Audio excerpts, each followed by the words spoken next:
देशासाठी हसत हसत बलिदान देणाऱ्या शूरवीरांना साक्षात मानवंदनेचा नजरांना मराठा विद्या प्रसारक समाज संचलित न्यू इंग्लिश स्कूल नांदगाव येथे कारगिल विजय दिन मोठ्या उत्साहात आणि देशभक्तीच्या ज्वालेत साजरा करण्यात आला।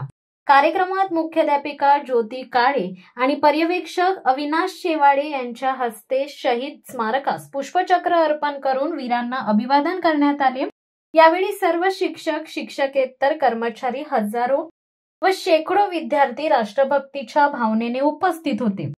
कार्यक्रमाचे विशेष आकर्षण ठरले ते इयत्ता 12वीच्या स्काउट गाईड विद्यार्थ्यांनी केलेले शिस्तबद्ध संचालन आणि विद्यार्थ्यांनी रक्षाबंधनानिमित्त सीमा रेषेवर तैनात जवानांसाठी पाठवलेल्या देशप्रेमाने भारलेल्या राख्या, ज्यातून त्यांचा साक्षात अभिमान व्यक्त झाला।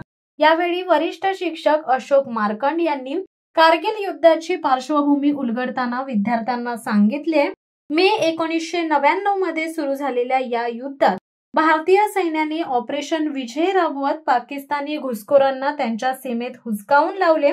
सुमारे 2 लाख भारतीय सैनिक या मोहिमेचा भाग होते। हवाई दलाच्या अचूक हल्ल्यामुळे आणि बोफोर्स तोफांच्या माऱ्यामुळे शत्रूचे मनोबल खचले। शेवटी 26 जुलै 1999 रोजी भारताने आपली भूमी पुन्हा मिळवून अभूतपूर्व विजय मिळवला। कार्यक्रमाच्या शेवटी मुख्याध्यापिका ज्योती काळे यांनी विद्यार्थ्यांना उद्देशून सांगितले, देशाच्या सुरक्षेसाठी झगडणाऱ्या जवानांप्रती कृतज्ञता बाळगणे ही प्रत्येक भारतीयाची जबाबदारी आहे। त्यांच्या त्यागामुळेच आपण आज सुरक्षित आहोत। कार्यक्रमाच्या यशस्वी आयोजनासाठी विद्यालयातील सर्व शिक्षक, शिक्षिका व शिक्षकेतर कर्मचाऱ्यांचे मोलाचे सहकार्य लाभले। शिवसत्ता टाइम्ससाठी अनिल धामणे, नांदगाव।